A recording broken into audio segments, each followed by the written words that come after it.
Today's show is action-packed, so buckle up and let's dive into it.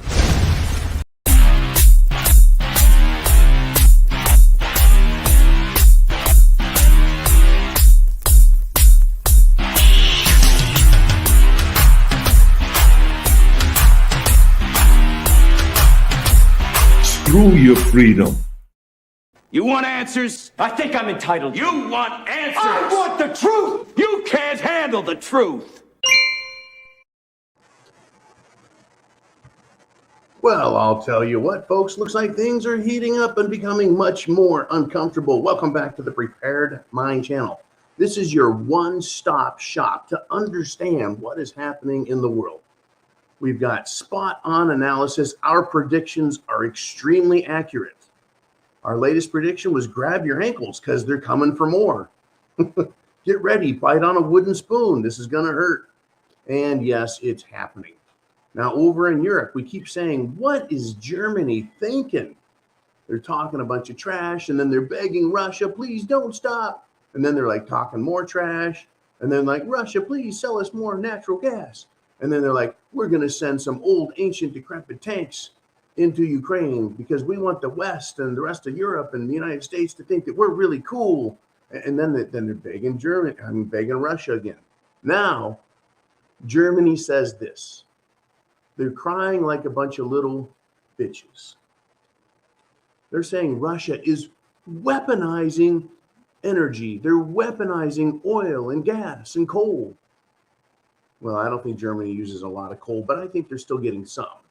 Anyways, they're weaponizing energy after the gas supplies have been cut to the seized Gazprom unit. This is interesting. The seized Gazprom unit, that was Ukraine cutting their gas. But still, let's pretend like this is Russia's fault, right? Is this a dishonest statement being made by Germany that they are weaponizing energy? No, it's not a dishonest statement. Not in my opinion. It's a completely honest statement. Russia has weaponized its natural resources. Its oil, its gas, its coal. It's weaponized its uranium, its enrichment process, its end products. You bet it's weaponized everything. Bad Russia. Well, folks, all is fair in love and war. Is this not a war that we've been told is going on? It's a war. Russia's committed an act of war by invading Ukraine. And Russia basically said, you have engaged in an act of war by trying to move NATO and nuclear weapons into your country against a peace accord, a peace agreement. And agreements are law, are they not? They're to be obeyed. What's exceptional here is that unlike our U.S. Constitution, where the U.S. government continuously violates it against the people, and we have no accountability other than to try and sue them in court, when one nation like Ukraine is in an agreement with another nation like Russia, and the one nation called Ukraine violates that agreement, there is an accountability process. It's called a military invasion. That's using weapons in a weaponized fashion. But folks, this war is more than just bombs and bullets, right? Could one say that Russia has leveraged its position against NATO and NATO countries by using its much needed energy, natural gas, as a bulwark against sanctions? It's a defense against sanctions to say, hey, right? One could say that, yes. One could say Russia has leveraged its position. Is that wrong? I say no. All is fair in love and war, is it not? Who created the sanctions, though, behind which Russia must now, with its natural gas and oil, use as a shield and spear? That's right. The United States government, the European Union, NATO, even the European Central Bank, the ECB, by closing the SWIFT system off. Yeah. That's right. Who created the sanctions? People on this side of the fight. Well, all is fair in love and war, and they wanted to weaponize currency. They wanted to weaponize doing business. So are sanctions a weapon? Yes.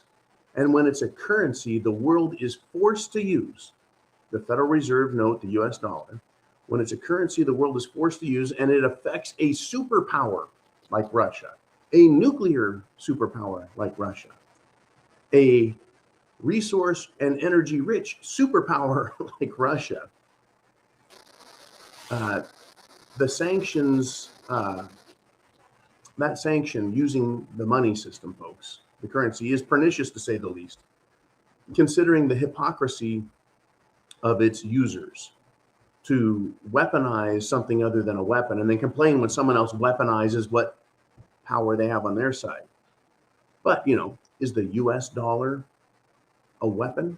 Yes, I have heard many commentators, not just military or political wonks, but economists. They're looking like, who wants to use a weaponized currency system? That is why China, India, and other nations have decided to do business with Russia to avoid the dollar.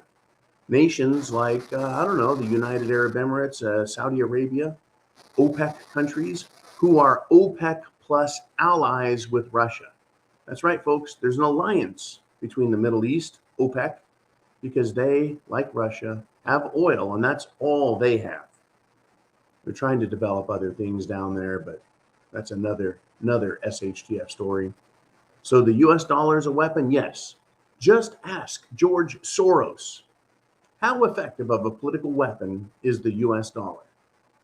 He employs it, he deploys it, he uses it to create change, political change, to influence politics. That's really what a war is about, is it not? Getting a government to change its mind. If you can't do it nicely with talks, if you can't do it with mutually beneficial business agreements, if you can't do it with a little bit of leverage, then you do it with bombs and bullets. So currency, money, more specifically, in olden terms, gold, right, is used. Money is used. So the question I have is, so why can only Western oligarchs and nations use weaponized means of warfare, short of bombs and bullets, as a means of offense or defense? Yes, this is hypocrisy. But here we are, folks, May of 2022, and the political and the military realities are in place. Enjoy the SHTF. It is hit the fan. It's what's for dinner. Are you prepared? Have you gone to the thepreparedmind.club and bought what you need? If they're going to use the dollar as a weapon abroad, can it be weaponized against us here? Economic sanctions abroad result in tougher economic sanctions domestically. That's right. We're in big, big trouble. So Germany complaining that Russia is weaponizing energy, oil, gas. Who should they be complaining to? Putin? Who should they be complaining about? Putin and Russia? Or should Germany be complaining to the United States and the European Union that the gas is being weaponized against them? But it's their fault. It's Europe's fault. It's the European Central Bank's fault. It's the United States government's fault. Yeah, that's who truly has caused this to happen. Or at least, at the very least, and I don't want to say Russia doesn't have a part in it, but to claim that the US, that the European Union, NATO are innocent is absolutely frustratingly naive. And we are not naive, folks. You and I are prepared. We see what's going on. We see the results. We see where this is headed. Chance favors the prepared mind, and I know yours is. Thank you for supporting this channel. Thank you for coming to patreon.com and supporting us there. Thank you for hitting super chat button and thank you button. Thank you for all you do to make sure this network stays on the air. Godspeed, Semper Fi.